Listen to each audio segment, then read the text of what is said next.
Welcome to 2024, everyone. Can you believe it's 2024? I know. I had an amazing year in 2023, so many exciting adventures with the Boat Princess and boating in general around the world. And 2024 is set to be just as exciting. So I look forward to sharing much of that with you on my Instagram at the Boat Princess, sharing with you some incredible stories from incredible people in 2024 all over the world. Take care, guys, and I'll see you on the water soon.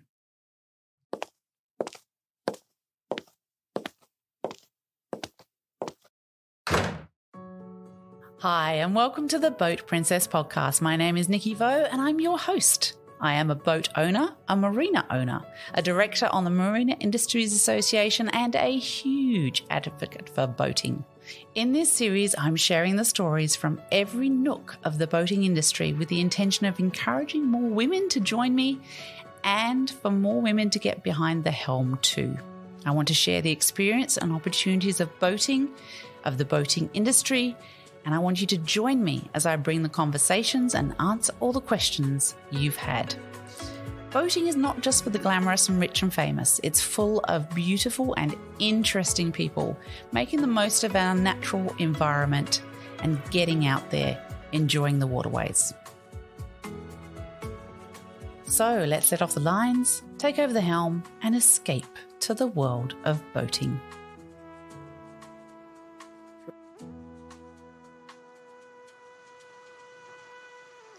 Welcome everyone to another episode of the Boat Princess podcast. I'm still at Met's Trade and I'm talking to Alicia Shore, who's Chief Operating Officer at DSNM, and their tagline is Super Yacht Navigation Perfected. Hello, Alicia. Hi, thank you for having me. It's a pleasure. So, are you enjoying Met's Trade? Yeah, it's been fantastic so far. This is, I think, maybe my 5th year of coming, but our first year with a stand. Normally, we just run around and try and catch up with clients, but this year we have a stand and it's been brilliant. We've seen so many clients already, which is fantastic. Fantastic. So tell me exactly what DSNM does.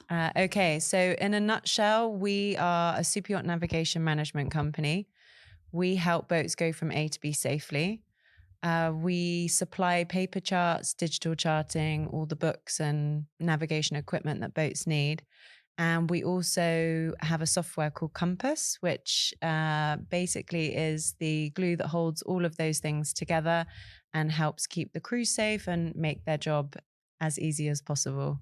Yeah, I was reading about your company. You even store their paper charts for them. We do, yeah. We have a storage unit in our office. So when boats aren't using charts for certain parts of the world, they can send them back and we store them free of charge.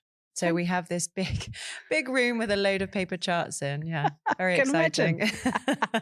Take some weight off the boat for them. Yeah, exactly. Because a lot of the boats on the bridge, they don't have room to store paper charts for the whole world. So yeah, I mean, it's a very useful service. And also then it means when they want the charts, we can correct them before we send them back, which saves them a lot of time. And if you're a busy charter boat or you have a very busy owner, often you just don't have the time to do that, to prep for the next season. So we still have a very busy corrector.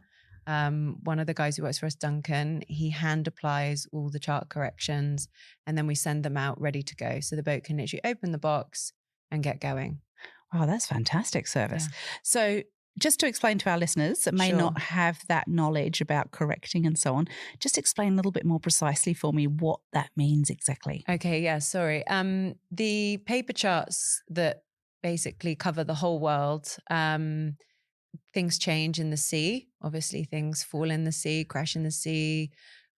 You know, things change. So storms create different depths, exactly, all that sort of thing. So corrections are issued for the charts, which basically just amend areas or places of danger or things that have been built, and you have to take a tiny pen and you actually have to hand apply those to the charts. So corrections are issued maybe weekly and you have to check what charts you have on board or what you're using and check if there's any corrections that you need to apply. And our software actually sort of runs all that for you. So you can just click a button and it will tell you what corrections have been issued. You can print them out and you can hand apply them. Amazing. Yeah, very old school. Yeah. So where does that software connect to? So it's, if you imagine it's sort of like a database of everything you have on board. So if you were a boat that cruises the Med for the summer, all your charts, your books, all your licenses for digital charting, if you run digital charts instead of paper, are all stored on that system. And within our company, you have a yacht manager who basically has a mirror of what you run. It's online, it's actually cloud-based, and the boat has a login, and that yacht manager is sort of like a PA for navigation. So they would go on and say, oh, this book has expired, you need a new version of it, and we send it out. And the boats have to keep up to date with all of this stuff to keep them compliant. So we sort of take that worry away from them because we tell them what they need when they sort of need updates and things. But also the software you can do passage planning, you can look at weather. So we've tried to make it encompass everything with navigation so that on the bridge, the navigating officer can literally switch it on, plan their trip, see what books they need, see what chart corrections they need, and it's all just in one place. Wow. So is that on a laptop? Is it on their You can run it on any device. system? Where is it? Anything. You can use it on your phone, on a laptop, on an iPad, because it's online. So it's the first online system. Fantastic. So it's different to the Raymarine screen, the Garmin screen that's in the helm. They're actually ways to navigate, whereas this is a management tool that has all your sort of items placed in one place. So you don't actually use it to drive the boat. You use it to do all the prep and all the planning before, which is equally important if you want to stay out of trouble. Absolutely. Yeah. And how quick is it to say you've trotted that you've planned that trip and then suddenly the weather turns incredibly? How quick is it to change that for the captain? So weather is a really interesting to some, interesting to us at the moment, because actually with there's been an announcement that paper charting will be removed from production by 2030. If that happens, we'll all be surprised, but that is the announcement from the UKHO. So a lot of boats now are looking forward to digital charting, changing out their bridges for different systems, etc. And one of the things when David and I sort of came up with the idea of Compass was that it was very much about paper chart correction management. But obviously if they're going, then we've had to adapt and think about a new future for it. So we've went to our clients. We've got 575 clients, and majority of them are very happy to help us with development. We said, okay, we need to look at adapting the software moving forward. What things as navigating officers or captains do you want to see? And actually a lot of the captains who maybe don't necessarily drive the boat so much anymore because they have a navigating officer or chief officer who does, they say that we need weather. Forget everything else. If we have the boss on, we need to know the weather, because no one wants to take their boss out in bad weather. Also, if we're transiting from one place to another, the weather is so important. So what we've tried to do is now make Compass more of a management tool that all the bridge crew can use. And you use it as a planning tool as much as you would to maintain your charts and navigating equipment, basically. And I guess it's becoming more and more important because weather is becoming crazier, more crazy, isn't it? So we were at a client dinner last night, and one of the boats we look after, they've been trying to leave Amsterdam for about 2 weeks now. They want to go down and stop somewhere on the way over to the Caribbean, but the storm sort of is following them a bit. So they've had to wait and they've had to wait and they've had to wait, and they're hopefully leaving tomorrow. So yeah, you're right. It's so important, not just for the safety of the crew, which obviously is the priority, safety of the boat, but also the owner's experience, which is so important. Mm. So I guess if they're talking about taking paper charts away altogether, there's going to have to be some sort of offline system, isn't there, if everything goes down, right? Well, yeah. Well, so if you don't run paper charts now, there are vessels that don't run with paper at all, and they're called digital primary, and they would run a digital system only. But there are some rules that you have to abide by to be able to do that. You have to have backup systems. You have to have certain training and things like that. So it's not just as easy as saying, I'm not going to use paper anymore, I'm just going to use digital. You have to have dual screens and backup systems, because obviously technology does go down. What we usually find is a digital primary boat will run mainly with their digital charts, but they will still carry a few paper charts just in case. Yeah, because but it's knows what can interesting happen. because there's a lot of vessels at the moment, and we actually have another company that does bridge hardware for exactly this reason, because when the announcement came, so many vessels came to us and said, well, we're 45 meters. Our bridge won't fit what we need. What will we do? So there's this huge discussion at the moment about what will happen. So as I say, originally was 2026. I think they said that paper charts would be completely gone. Now they've moved it to 2030. So there is more time. And who determines that? Who says that? The UKHO, which is the governing body of paper charts. They're based in the UK and they are the sort of main charting agent. They're owned by the government. Right. So we work very closely with them. We're one of their biggest distributors. We print their charts in-house. We've worked with them for 23 years and we're one of their biggest clients for Super Yachts.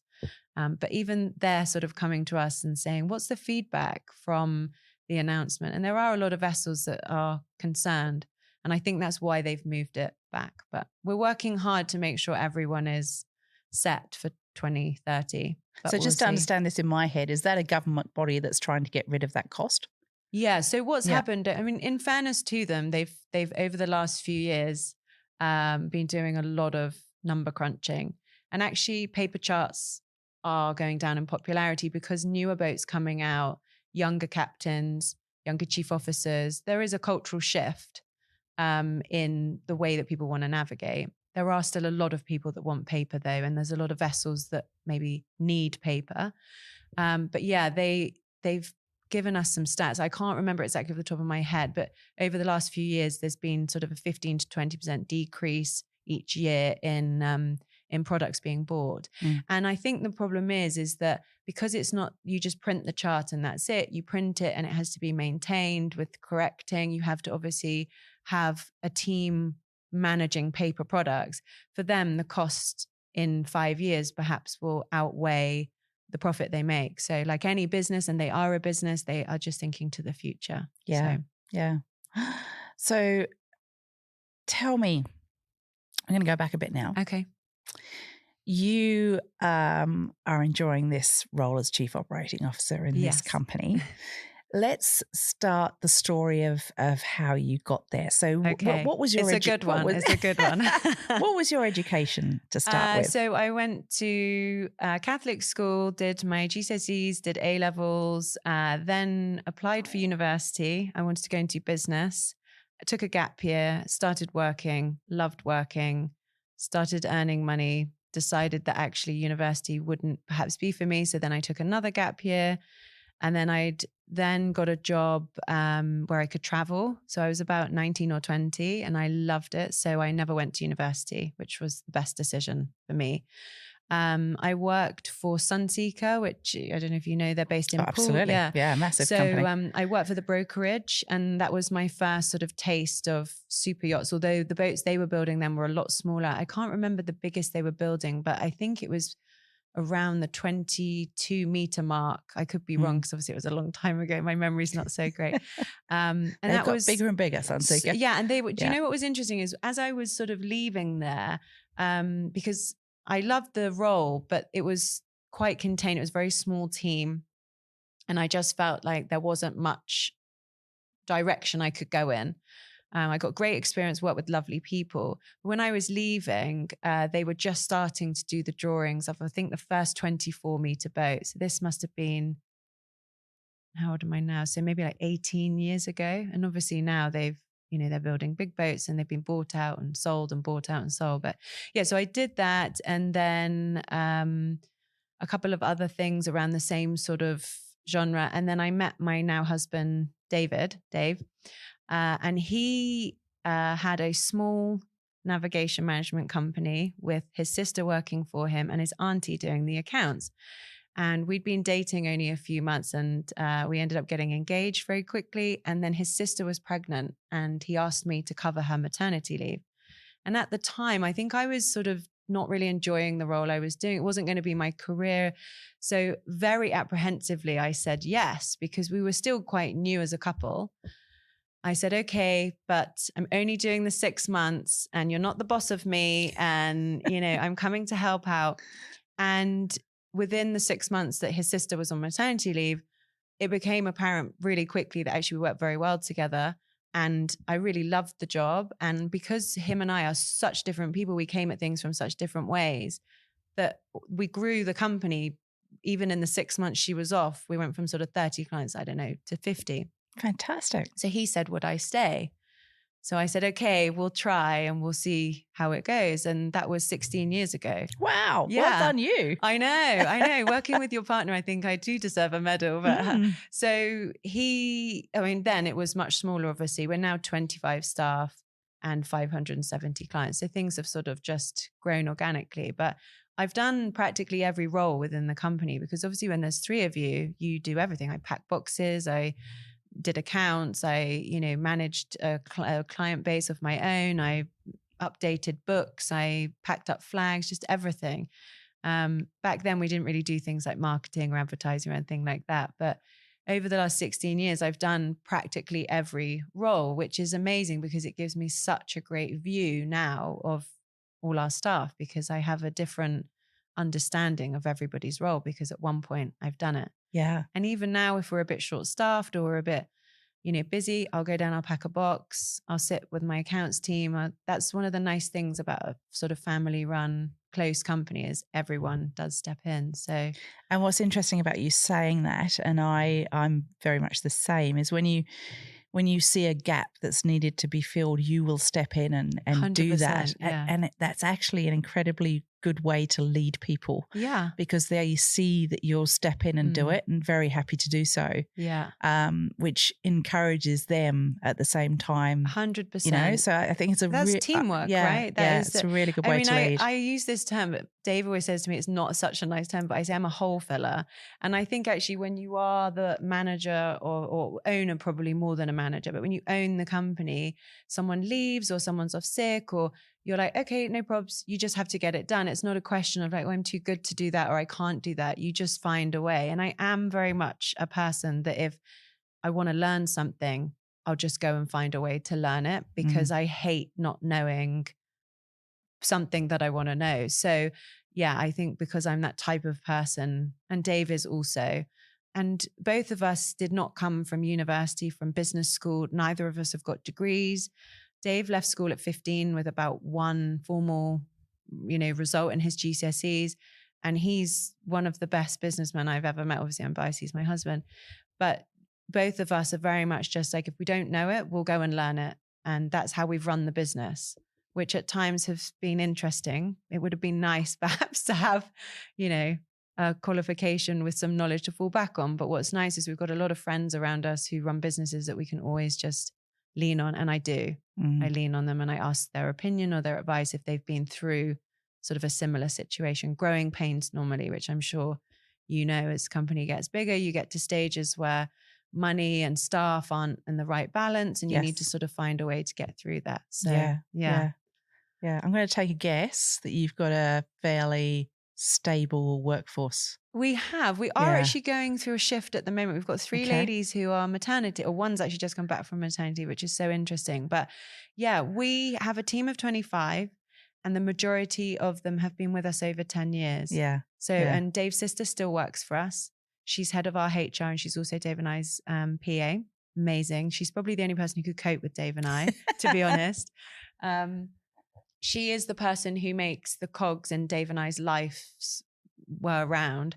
And then Dave's auntie still works for us. She works part-time in accounts. And David's sister's childhood best friend still works for us. Yeah. So it's still very much a family feel. But unfortunately, as the company gets bigger, you lose the family closeness, because obviously those people aren't your family and you need to treat them in a very fair, straight way. In fact, I saw something the other day on LinkedIn, the guy who started Netflix, I don't know, Mark Randolph, I'm just reading his book actually, he's so funny and very interesting.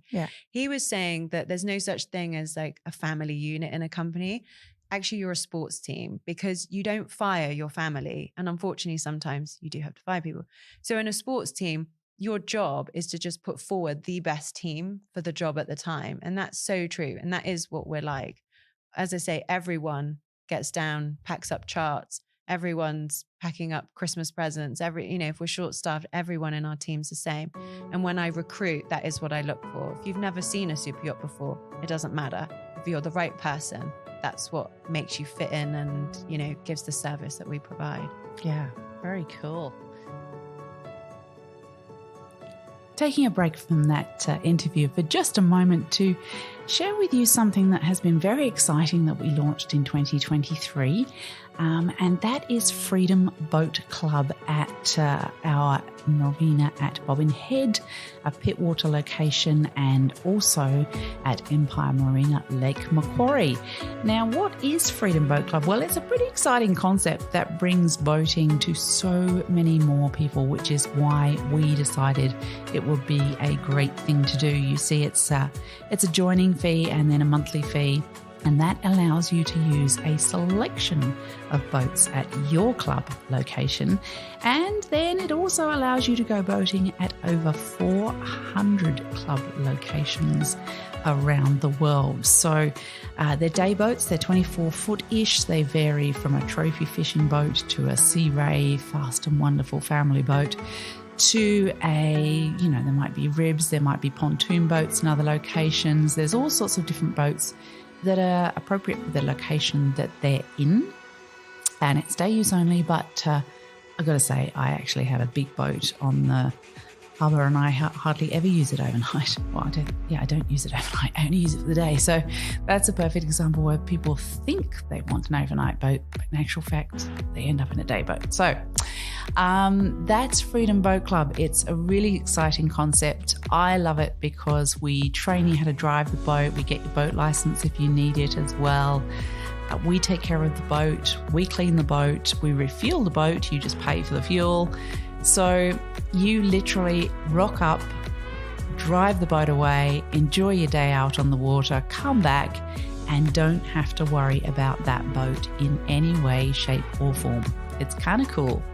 So if you'd like to get into Freedom Boat Club at our locations at Bobbin Head, Pittwater, and indeed Lake Macquarie, then give us a buzz on 02 9457 2001 or inquire at curious@freedomboatclub.com. It would be lovely to have you as part of the club because it's a community as well, which is just lovely. We do events and fun things for the club members as well.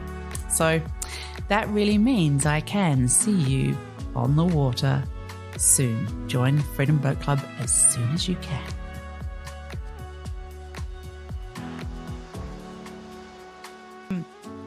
So you're providing navigation to super yachts.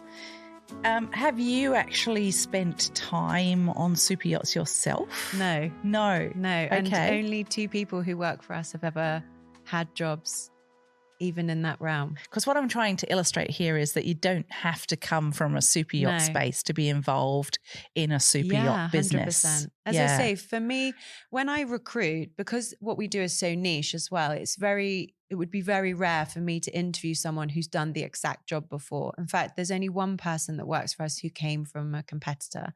So actually what I look for is the right character and the right skill set and the right sort of ethos, as in, I don't mind if it's 5 o'clock, I'm going to stay an extra 5 minutes to help, or so-and-so next door, they're having a really tough time, I'm going to help them out. That's what's important. Yeah. And actually, when I speak to our clients, the yacht managers who look after them, that's what they say. They always go above and beyond. Oh, I phoned the yacht manager. She was making tea for her kids, but she helped me and she did this and did that. And, they're always the type of character that wants to go one step further. So I worked in a brokerage, but I didn't sail boats myself, nor did Dave. And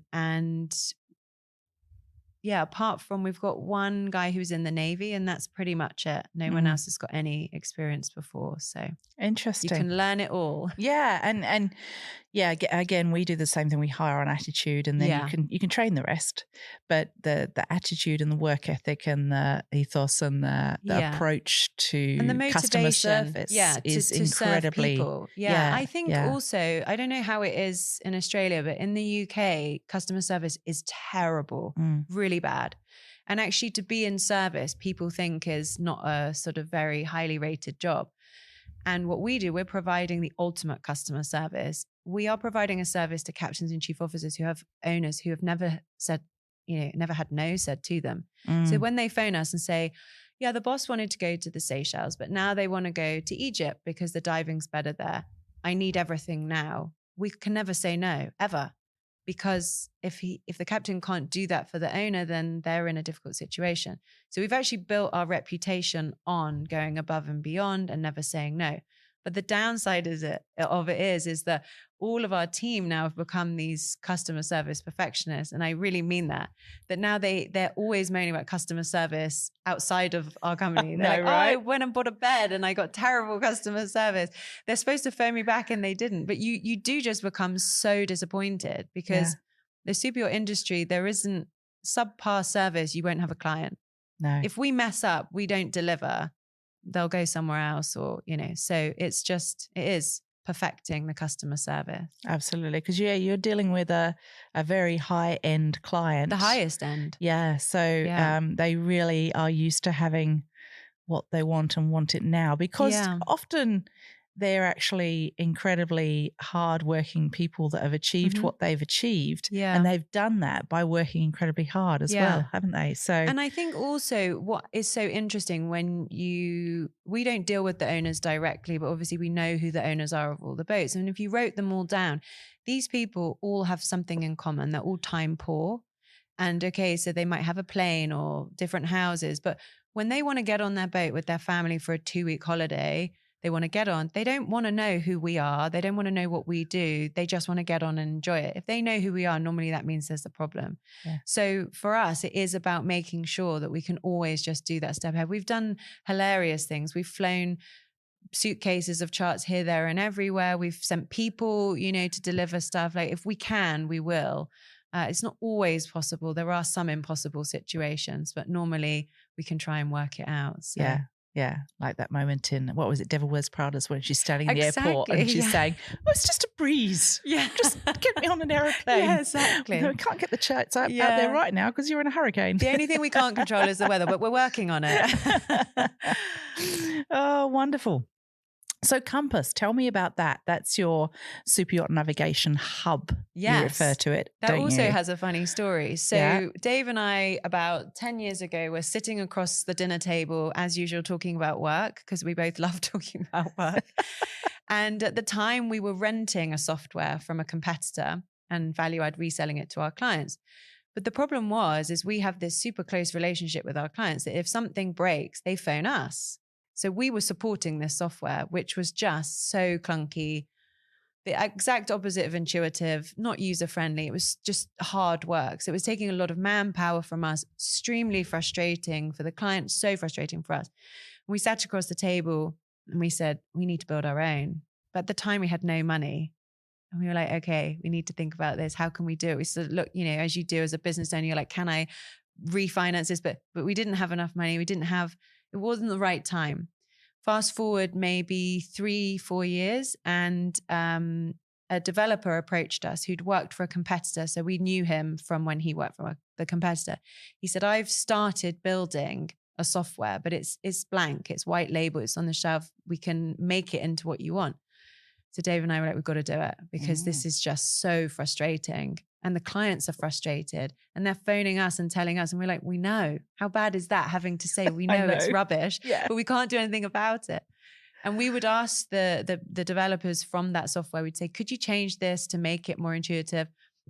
3 months later, they'd still be umming and ahhing about it. Whereas the difference for Dave and I is both of us make the decisions together. So if we want to change something, if I want to change the logo to purple and pink, I can make that decision today and it's done. Yes. So we knew if we could put the finance in place and build this software, it would be great. So we did.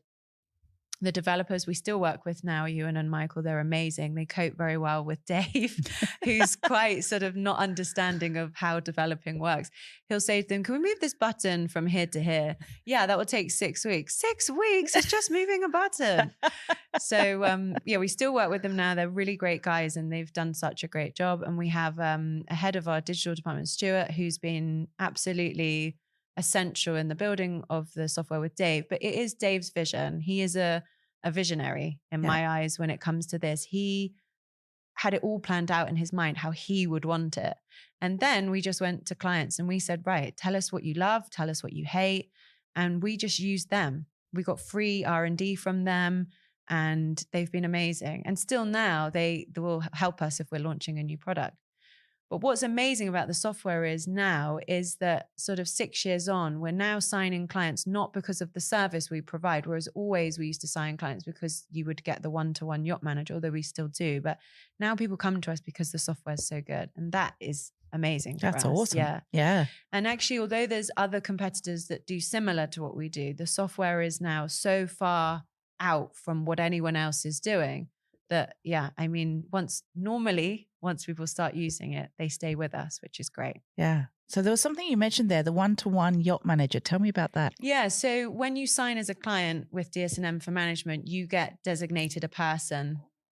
And that person is your yacht manager. You're on WhatsApp with them. You email them. If you want to order something, you phone that person. If you want to change something or check something, you just have that one person. And that yacht manager has about 50 clients.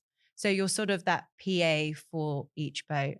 And that historically has always been how we've really set ourselves apart from other people, because at 5:00, our yacht managers still answer the phone. 7:00 Saturday night, they'll still answer the phone. Whereas a lot of our other competitors, their structure doesn't suit that. So at 4:30 on a Friday, they've gone home, which is fine for them, but not great if you're a captain that suddenly realizes boss wants to go to a beach with whiter sand and you don't have the chart to get him there and your manager's gone home. So we do get some emergency messages and calls in the night, Sunday mornings. The funniest one is when Dave will answer the phone and he'll say, you know that it's Sunday morning at 11, and the captain will say, oh my God, I'm so sorry, because they work 7 days a week. Yeah. Sunday isn't even a thing. Doesn't even them. factor. Yeah. Yeah. Yeah. So let's talk about that for a moment, because that is a bit of an issue generally within the working space now because of the whole working at home. And how do you manage that continually? I know I'm continually on, right? And I think I've been on for about 20 years. I can't remember. In fact, this is the first time I've turned my phone off. I didn't even turn it off when I got married. I was WhatsApping in the car from the church to the reception. It was BlackBerry back then, so I was BB messaging. But I was a BlackBerry gal. I love my BlackBerry. I was gutted when we got rid of those. But if you own your own business, you're never off, even on holiday. And to be honest, it is such a trendy conversation at the moment. And actually, I was talking to a captain about it last night. I don't mind. I love my job. The day I gave birth to my son, I was WhatsApping on my way down to surgery. So it's Dave and I live and breathe it. And we sit over the dinner table and we talk. And I think that's how we manage it. I think if one of us didn't feel that passionately, then actually it wouldn't work. But because we both feel like that, I could sit and talk about work with, him all night. Yeah. Only occasionally I have to say to him, okay, you've got one last work question left before I just want to talk about something else. But we both love it so much that actually it's not a problem. Yeah. But you do have to monitor it slightly, because otherwise, I think since becoming a parent, it's become more apparent how much both of us work, because now we have a real reason to try and not work as much. Yeah. Yeah. It's funny you saying about being on the BlackBerry before you. Yeah, I was the same. I was on a phone. I've got a photo my husband took of me on my BlackBerry on the phone talking to somebody. And I'm in labour and I'm just about to go down to the theatre. Doing your breathing through the black. Oh, I love that. I love that. We those that love what we do, we do. When you own the business, there is just never an off button ever. Yeah. And I think over the last few years, we've had some really horrific world wide things happen. We have, I say horrific. Brexit for us was not great. It was very stressful. Overnight, suddenly our whole business structure had to sort of be reevaluated because we ship from the UK outside of the UK. And then we had COVID. I was pregnant during COVID, and overnight the lights just turned off. Our boats couldn't move. So Wow. Dave and I were sitting there with our first child on the way, 25 staff, thinking, okay, we could probably ride this out for maybe 3 months. But after that, it's not going to be great. And okay, looking back, it was probably a positive because we reevaluated the whole company. I went through everyone's job with a fine tooth comb, every finance, every sheet of paper we printed on, every toilet roll we bought. I went through everything. And it gave us an opportunity to sit back and say, where do we want to be in 5 years? But it was very stressful. And then I had Louis in the middle of the summer, and we were in lockdown in the UK, so we couldn't have any family. So I had no maternity leave at all. And I will regret that for the rest of my life, because I had planned to take some time off, maybe not switch my phone off, but take some time off out the office. And I just couldn't, because we were sort of very precariously waiting to see what was going to happen. Yeah, fair enough. And now, of course, we've got the situation, the terrible war that's happening with Ukraine and Russia, which also has affected us. Obviously, a lot more people have been affected, but in the business scheme of things, it's also been a really challenging time. So it has been a few years of continuing things that have been challenging as a business owner, probably as it has been also for you guys. And I do think it's changed slightly the way I look at work. I'm much harder skinned now to things that happen, because when I walk through the door at 5 o'clock and my little boy runs up to me, Mama, I've missed you. Then I'm like, okay, work can wait. Yes. No one's going to die. Yes. I need to be mum. Yeah. And I'm a better mum if I've had a day at work and I come home and be a mum. Yeah. So it does switch things up a bit. Yeah, I use that no one's going to die thing too. Well, I always say to the girls in the office, they're such workaholic perfectionists. They're like, we want to make sure we're making holidays for billionaires. And I love what we do. And I want to make everyone happy and I want to service our clients. But ultimately, it's not worth you being this upset over, because, if someone's forgotten to order something and we're trying to help them out, they'll be fine. Yeah. They'll be okay. Yeah. They'll just delay their trip by a day, maybe, fly somewhere else or something. But yeah, I suppose it's the type of person we employ. They care, which is important. That is lovely, isn't it? Yeah. Yeah. So on that, they do care. They're working funny hours and so on and so forth. How do you sort of balance that out for them? Yeah. So it's easier now, I think, because actually because of Compass, our software is so good, it breaks. Well, it never breaks. I say that, touch wood. I'm probably going to go back to the stand and Paul Stewart's going to be like, oh my God, Compass is broken. But because it doesn't break and it's so easy to use, actually we get a lot less emergency phone calls. And what we tend to do is when a yacht manager comes to work for us, we pay probably 20% better than any other competitor. Okay. And for that, then there's an expectation that you might answer the odd email or the phone calls or things like that. Yeah. And years ago, the girls would go on holiday and they say, we'll take our laptops. And we'd be like, okay, because we all did it. Yeah. Whereas now we're very much like, no, if you go and leave, you leave your computer. We have a buddy system where your inbox is covered. Everybody needs holiday. Yeah. Apart from Dave and I, and it's our choice to own a company. So it's fine if we take a break, we take our phones, whatever. But for the team, definitely, I'm like, no, you need a break. What normally happens is they say, no, I'm fine. But then they have a break and they come back and they're far more refreshed. So yeah, I don't think there's such a thing as a work-life balance. I think that that's a fallacy that someone's made up to probably make a lot of people feel bad about themselves. Or write a book about it. Exactly. Definitely as a parent now, there's no balance. If you look up balance in the dictionary, the definition doesn't fit with what you're trying to achieve. No. I call it the work in progress, working life balancing act, because I think every day I come home and I think, have I put enough time into being a mum? Have I put enough time into working? Have I put enough time into being a friend? Have I put enough time into myself? Have I put enough time into being a wife?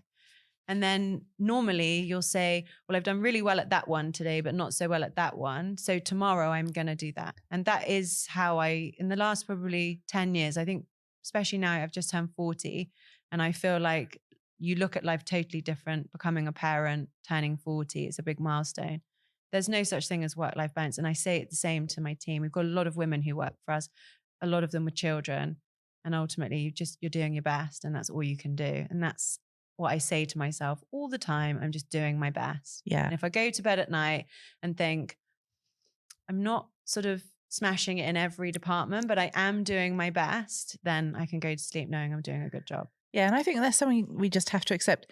I totally agree with you. I always say that we can do it all, but not all at the same time. No, of course not. so we just focus on what we need to focus on at the time.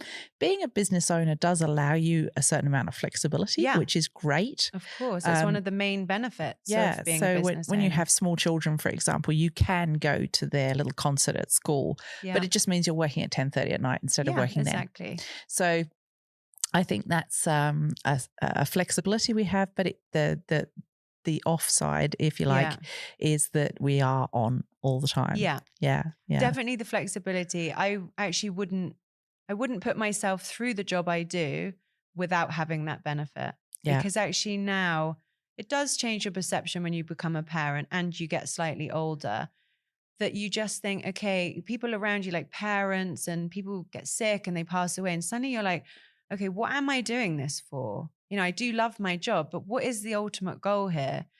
Is it to become a millionaire? Is it just, I don't know, to buy a new house or whatever? And you're right. The little things like going to the concerts, like I try and do nursery drop. My son goes to nursery 3 mornings a week.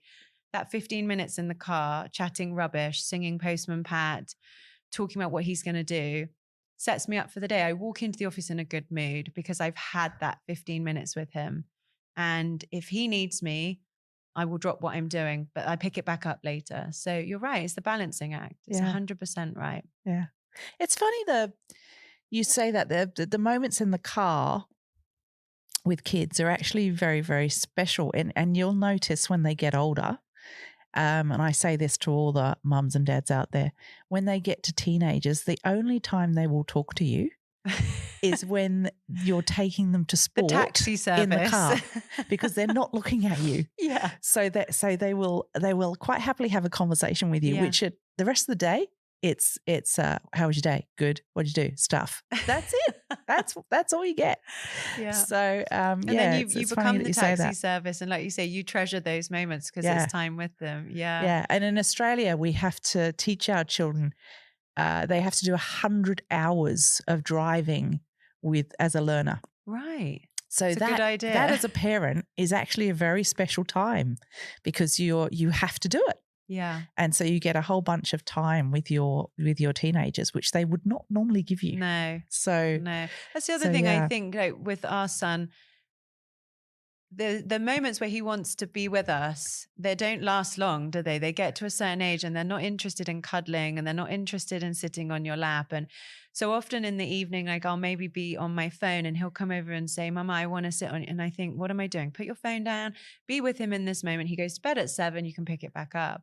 And he is very good at reminding us, I think, to live a bit more in the moment and to put things to the side. Ultimately, obviously, he'll always be our priority, but work is the other baby in our life, and it has been for so long. So it's a really nice sort of, not a wake-up call, but a reminder about why we're doing it. Yeah. Because ultimately we're doing all this work to provide him with the best life we can. So yeah.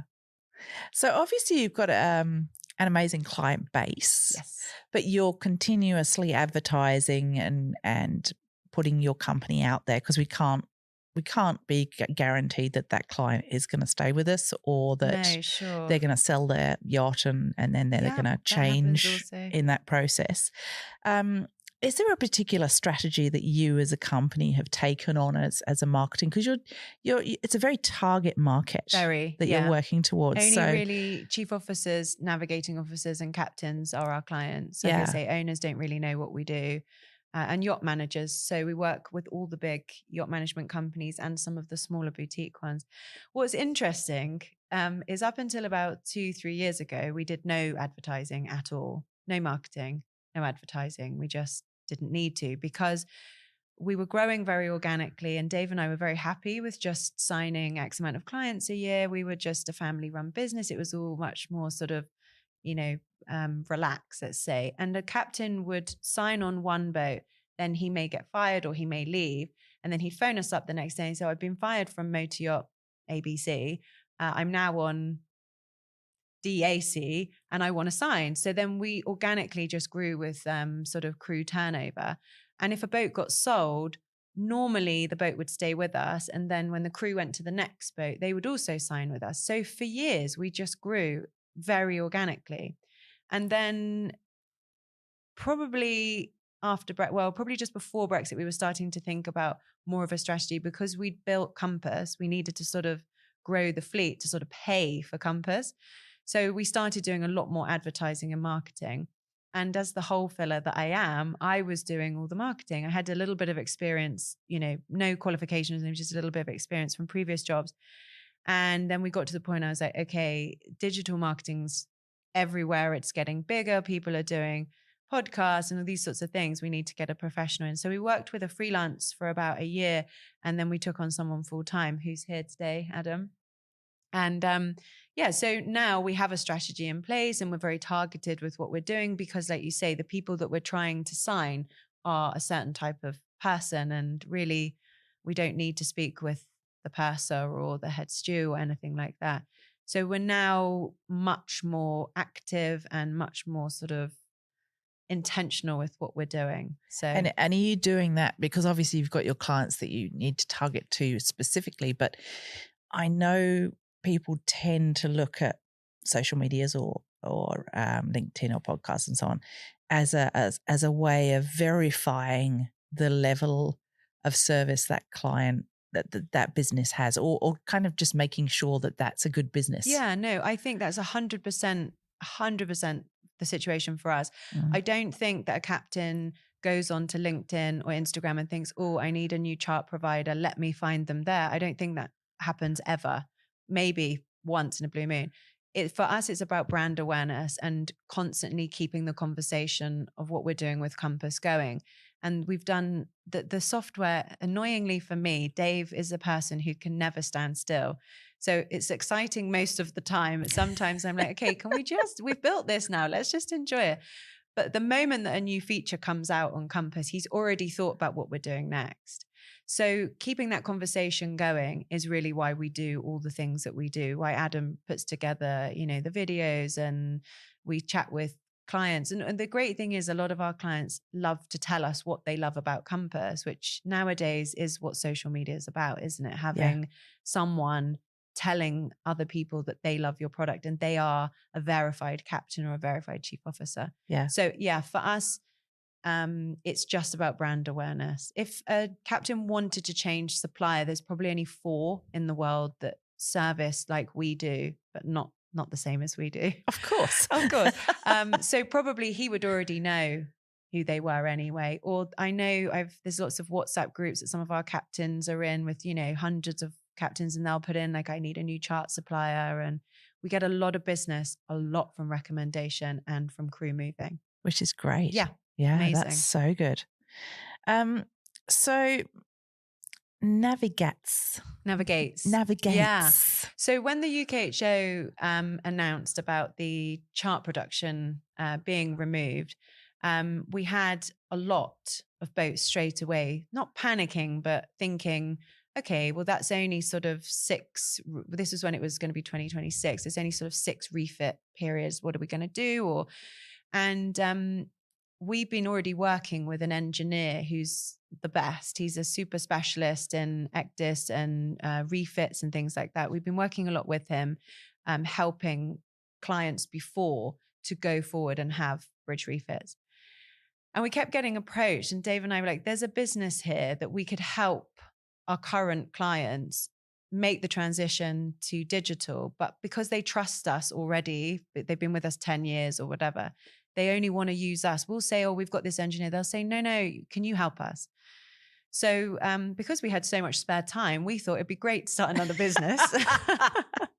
So much spare time. Yeah, exactly. I just added another 4 hours to my day. And what was great was we, again, started organically. We registered the company. We did all our research. We found out the best people we wanted to work with. We went out, we found the best suppliers and hardware companies. We're like, that's who we want to align with. That's what we want to recommend, because the hardware side fits very nicely with what DSNM does, because we run our software on the hardware. So the company's been going just over a year. And then about 6 months ago, my brother came to work for us. He's head project manager now, which is amazing. So we work with Dave's sister, my brother. So that's really lovely. And yeah, the company's going very well at the moment. And we've got, I think, 7 projects down, and we've got a few coming up in 2024. And so, yeah, it's going well so far. Very good. So you're really following the Richard Branson motto of do what you love and with the people you love, aren't you? Yeah. It is amazing. I mean, don't get me wrong, working with your partner and with your family does have its own issues occasionally. Dave and I are very different people and we have very different roles. So my role is operational. His is more with suppliers and development of the software. So I do all the staff management, finance, branding, all that marketing, that sort of thing. He has more contracts with suppliers. Occasionally he'll step into my lane and I'll tell him to get out. And occasionally I might do the same to him and he'll probably more tactfully tell me to get out. But actually, because we're so different, we work really well together. And then with his sister and my brother, what's amazing is when things go wrong or things go right, no one wants it to work as much as Dave and I or our family. Yes, so exactly right. They both are super hardworking. They cope with Dave and I, which is, probably quite difficult sometimes. And they want it to be a success just as much as us. And when it is a success, how amazing to be able to share it with the people you love. Yeah, absolutely. So, yeah, it's great. So Most good. of the time. So good. So Alicia, thank you so much for being on the podcast. Thank you for having me. It's been lovely to chat. Tell everyone how they can find you. Well, we are on Instagram, DSNM Ltd, and we're on LinkedIn. I'm on LinkedIn also, and Navigate is on LinkedIn and Instagram too. And then our websites obviously are dsnmltd.com and navigates.com. Fantastic. Thank you so much for being here. Really appreciate it. It's a really interesting subject matter that we haven't yet covered on the podcast. So it's really good to go into the depth of it and understand it a little bit for our listeners. So really good. Thank you so much. Thank you. You can advertise your business right here on the Boat Princess podcast. We have a targeted audience of boaters and those in the boating industry that you can talk to through our advertising, in between interviews, or perhaps throughout the season as a message in our intros and outros. So if you'd like to get involved in getting your business advertised on the Boat Princess podcast, which has a worldwide audience of around 31,000 listeners a month, then we'd love to hear from you. Contact us on info@theboatprincess.com. We offer packages from one announcement on one podcast right up to the entire season. I look forward to sharing a message about your amazing business to our audience. That's another episode of the Boat Princess podcast. Been great having your ears listening to us. I will see you on the water soon.